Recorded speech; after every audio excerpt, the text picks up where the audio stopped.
My name is Raymond Calloway. I'm 62 years old, and I've spent most of my life believing I was a pretty good judge of character. 40 years of managing people, dispatching freight routes across the Midwest, raising a son mostly on my own after his mother left. I thought all of that had given me a decent set of eyes. I thought I could read a room, read a person, read a situation before it got bad. I was wrong, and that wrongness almost cost my grandson everything.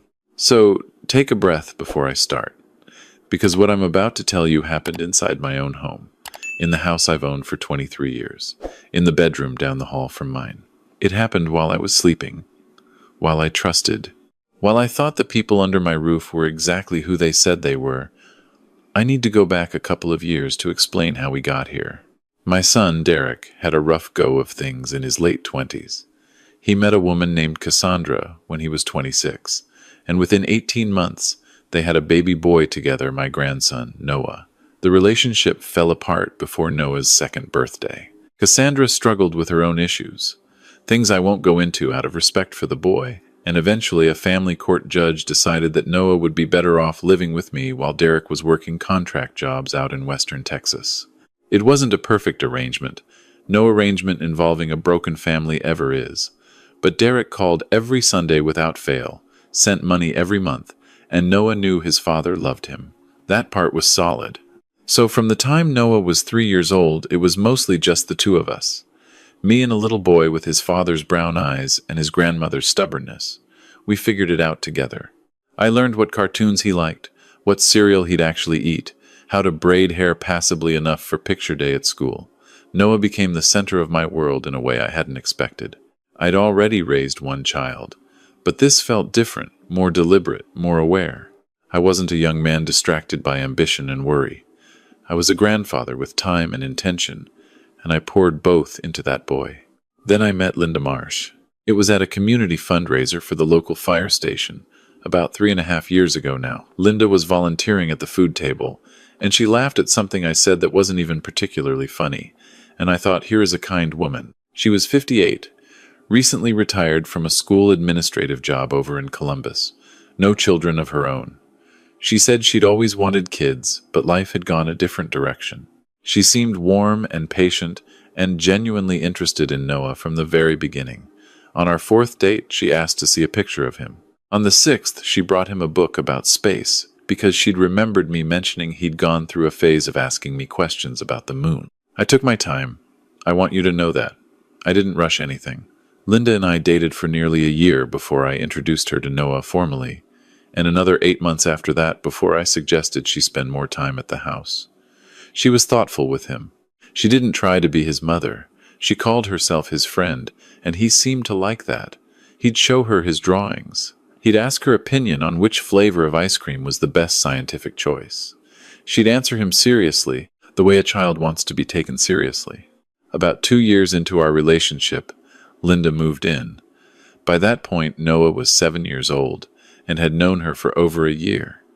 He seemed comfortable. I was comfortable. Everything looked exactly the way a good thing is supposed to look. The first sign something was wrong came on a Tuesday morning in November. I noticed it at breakfast. Noah was sitting at the kitchen table, and he had dark circles under his eyes, the kind you see on adults who haven't slept, not on a 7-year-old who should have been out cold for 10 hours. I asked him if he'd slept all right. He said yes and looked at his cereal bowl. I noted it, but I told myself kids have off nights. I poured his orange juice and moved on. 2 weeks later, I picked him up from school, and his teacher, Miss Hensley, stopped me at the door. She said Noah had been falling asleep during afternoon reading. She said it gently, framed it as a concern rather than a complaint, and I thanked her and told her I'd look into it. I went home and checked his room. His nightlight was working. No obvious reason for him to be awake. I told myself it was a growth phase. I told myself I was probably not monitoring his screen time carefully enough.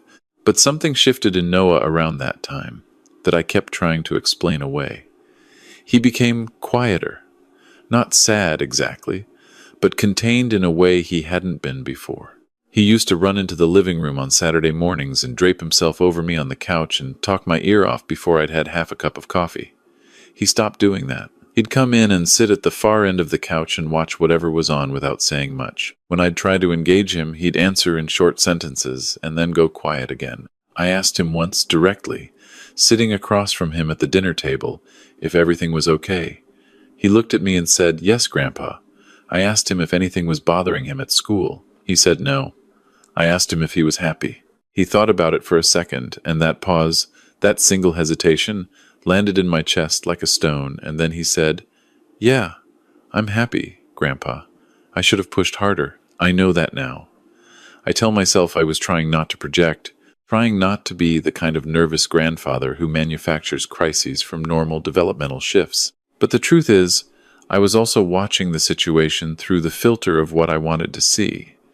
And what I wanted to see was a good life, a stable home, a little boy who was fine. He wasn't fine. The thing that broke through my denial was not subtle. It was a Saturday afternoon in early February. I came in from the garage where I'd been working on the truck, and I heard something in the hallway. I stopped and listened. It was crying, quiet, practiced crying, the kind that's been trained to stay small. I walked to Noah's room and pushed the door open, and he was sitting on the edge of his bed with his knees pulled up and tears running down his face, not making a sound. I sat down next to him and put my arm around him and said, "Talk to me, buddy. What's going on?" He pressed his face into my shoulder. He didn't say anything for a long time. And then he said, "I'm just tired, Grandpa. Just tired." A 7-year-old boy crying silently in his room on a Saturday afternoon because he was tired. That was the moment something cold and clear moved through me. Not panic. I've never been a panic person, but a kind of focused alertness, like when you're driving in ice and you feel the back end start to go and everything sharpens. I held him. I didn't push. But I started paying a different kind of attention from that afternoon forward. Linda had been out running errands. When she came home that evening, she was cheerful and brought groceries and made chili for dinner and helped Noah with a puzzle after. She was exactly herself. I watched her with him and I didn't see anything that raised an alarm. I told myself I was looking for something that wasn't there.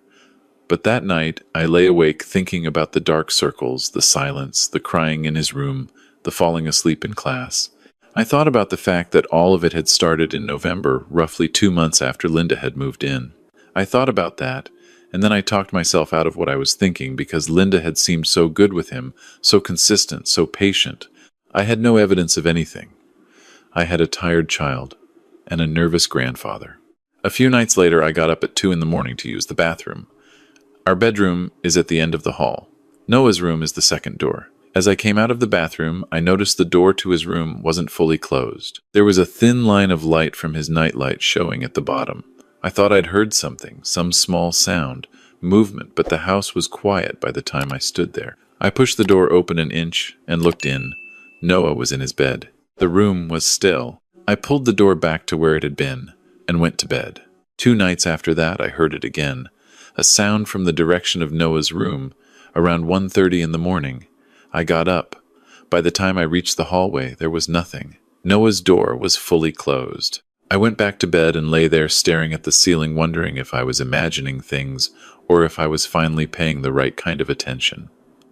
I didn't tell Linda what I was noticing. I want to be clear about why. I wasn't suspicious of her at that point, not consciously. I was just in that uncomfortable space where you feel something is wrong, but you have no shape for it yet, and you don't want to say the words out loud and have them be nothing. You don't want to be the person who accused the wrong thing. So I went to the hardware store and I bought a small indoor security camera, the kind people use to monitor pets, with night vision and a motion sensor and a companion app on your phone. I told myself I was being a careful grandparent.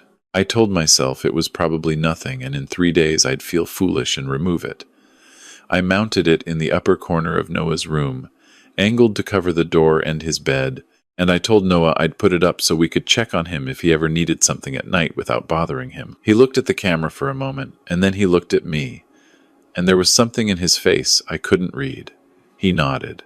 He said, "Okay, Grandpa." I checked the app the first night, and nothing happened. The second night, nothing happened. I was starting to feel the foolishness I'd anticipated. On the third night, I woke up at 6 in the morning and opened the app out of habit, expecting to scrub through hours of still footage and delete the recording. There was a motion event, flagged at 2:14 a.m. I pressed play. I will not describe in detail everything I saw in that footage. I will tell you that what I saw was Linda, the woman I had brought into my home, the woman sleeping in my bed, entering my grandson's room at 2 in the morning. I will tell you that Noah woke up when she came in and that he did not call out.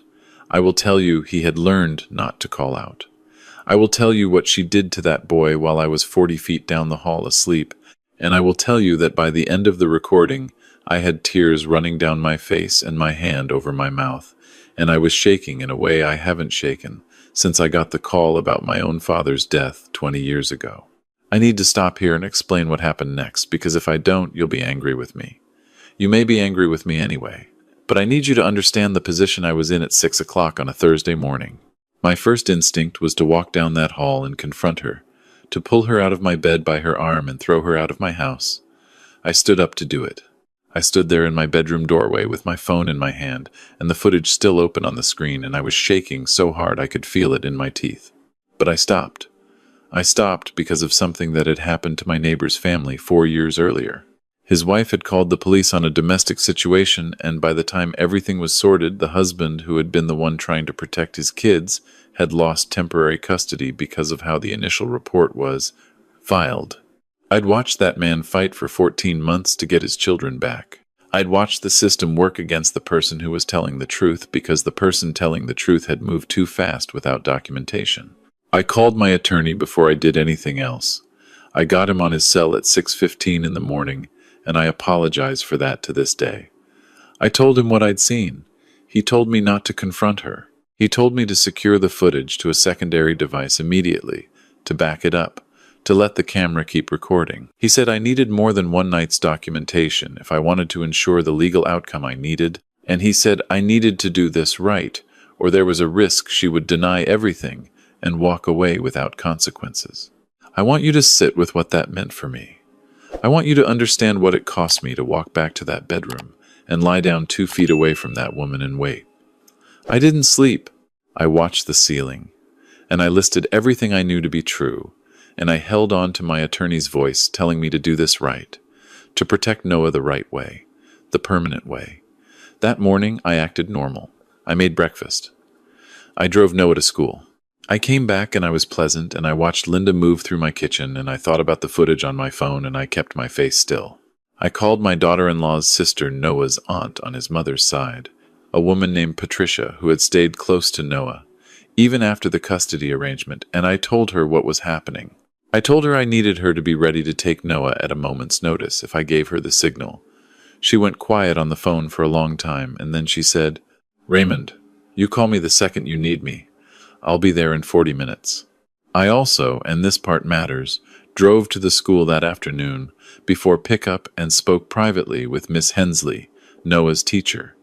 I didn't tell her everything. I told her I had reason to believe Noah might be experiencing some difficulties at home, and I asked her to document anything she observed, his affect, his energy, any marks she might notice. She looked at me with the eyes of a woman who has been a teacher for 25 years, and she said she understood and she would.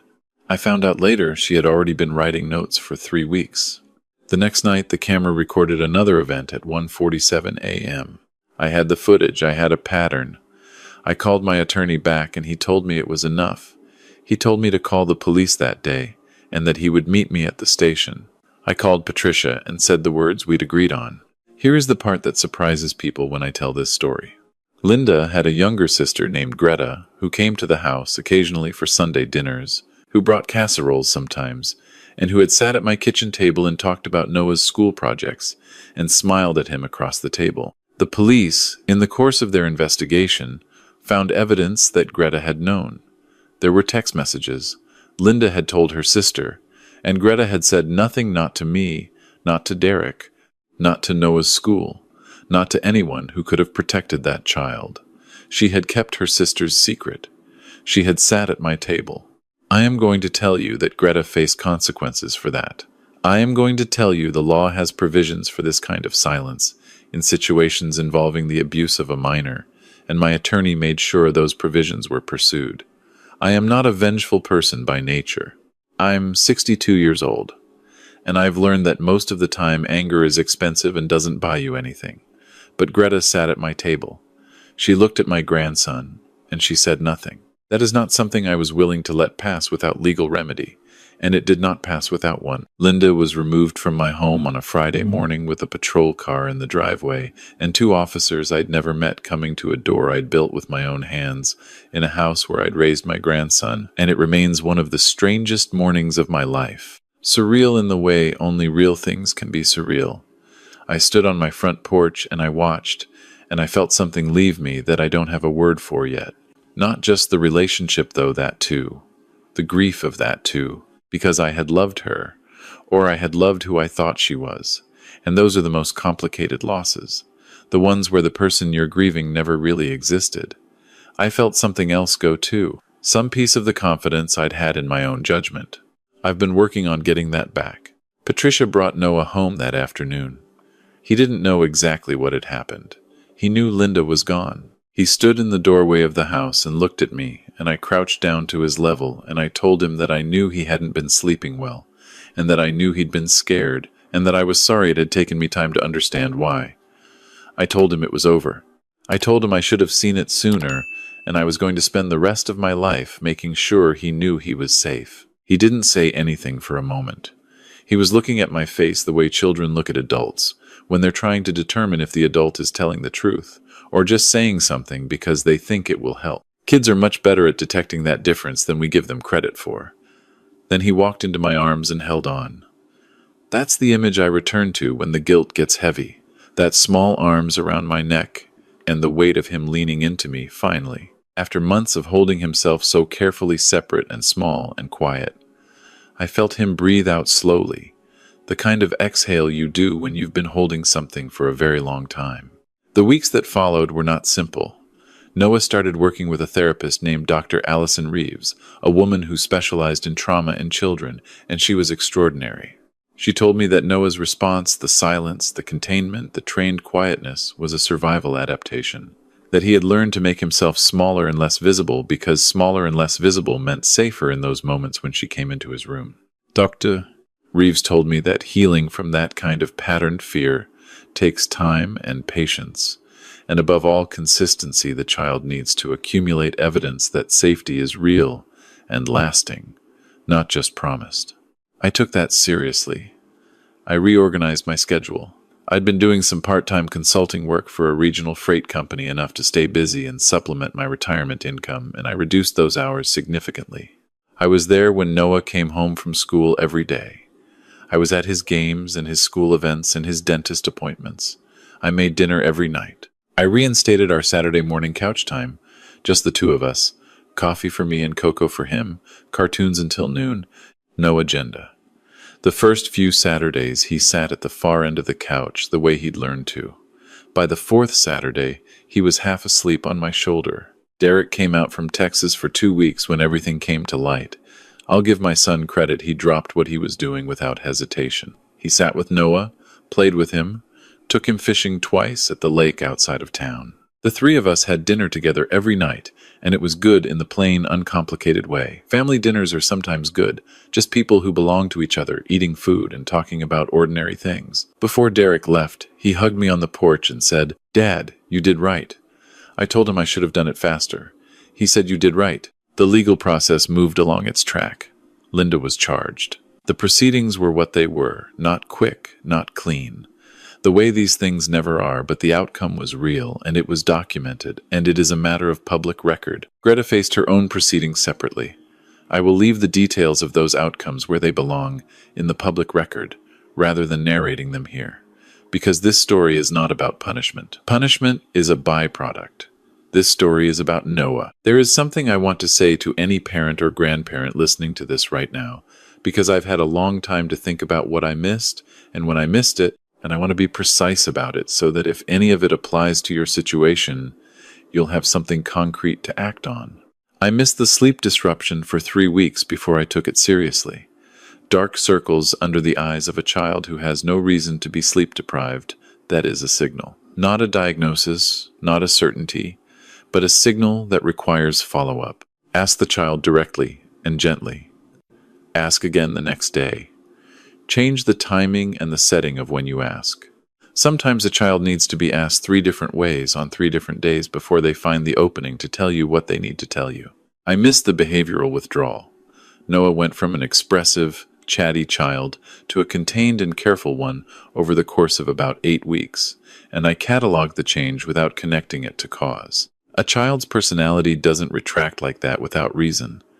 Children don't voluntarily become smaller and quieter. When that change happens, something is teaching them that smaller and quieter is safer, and it's your job as the adult to find out what. I missed the fact that he was crying in his room silently, and that particular detail is the one that stays with me the most. A 7-year-old who cries without sound has learned that sound draws consequences. Think about that. A child shouldn't know that. A child should cry loudly and expect comfort. When a child has learned to grieve silently in their own room on a Saturday afternoon, someone has taught them that lesson, and it was not a gentle education. The one thing I did right, and I say this not to take credit for myself, but because the method matters, was that when I decided to investigate, I did it through documentation rather than confrontation. I know that's counterintuitive. I know every instinct says go down that hall and face it head on. But confrontation without documentation, in situations like this one, gives the other person the opportunity to reframe, deny, and reposition before any authority is involved. The camera, backed up to a secondary device, shared with my attorney, before any confrontation took place, that was the foundation of everything that came after. Do not let the urgency of your anger cause you to act in a way that makes it harder to protect the child in the long run. Talk to an attorney first. Record, document, then act. And about the people who know and say nothing, the greatas of the world, I want to be plain about this. If you are someone who is aware that a child is being harmed, and you are staying silent to protect a relationship or avoid a confrontation, or because you've told yourself it's not your business, it is your business.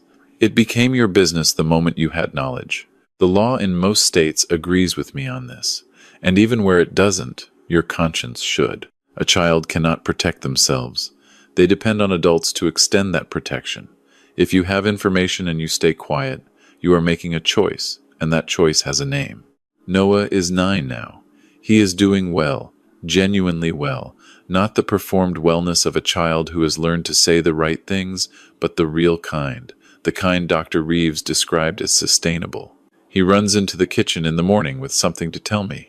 He has opinions about everything and shares them all at high volume. He's joined a soccer league and he's not particularly good at it yet, and he doesn't care, he just likes running.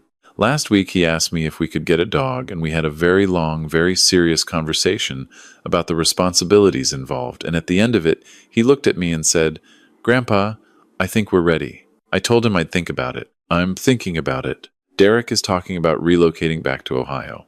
His contract work has wound down, and he's been offered a position out of Columbus that would put him 40 minutes away. We talk on the phone twice a week now instead of once. Something shifted between us when all of this happened. Some old distance narrowed. I don't know exactly why. Maybe because I called him when it mattered and he came.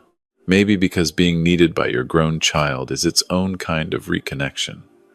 Whatever the reason, I'm grateful for it. I want to close with something I've been sitting with for a while now. I spent most of my adult life believing that being a careful, attentive person was enough of a safeguard. That if I watched closely and cared genuinely, I would see the things that mattered in time to protect the people I loved. What happened with Noah taught me that attention without willingness is incomplete. I was attentive. I saw the signs. But for weeks, I was not willing to follow those signs to where they led because the destination was too painful to imagine. I kept rerouting myself toward the more comfortable conclusion. The willingness to be wrong about someone you love, that's the hardest thing. It costs something real. It means looking at a person you chose, a person you brought into your home and your life, and allowing yourself to see them clearly even when what you're seeing is devastating. Most of us resist that. It feels like a failure of judgment, a failure of character, a failure of love. But protecting a child is not a failure of love. Protecting a child is the whole point of love. Noah is safe. He is 9 years old, and he has strong opinions about dogs, and he runs with his whole body like he means it, and he comes into the kitchen with things to say, and he is, slowly and steadily, and with the particular resilience that children carry in amounts that should humble every adult alive, becoming himself again, becoming more himself than he was, even. I am 62 years old, and I have made mistakes I would trade anything to unmake. But I did not stop. I did not look away once I understood what I was looking at.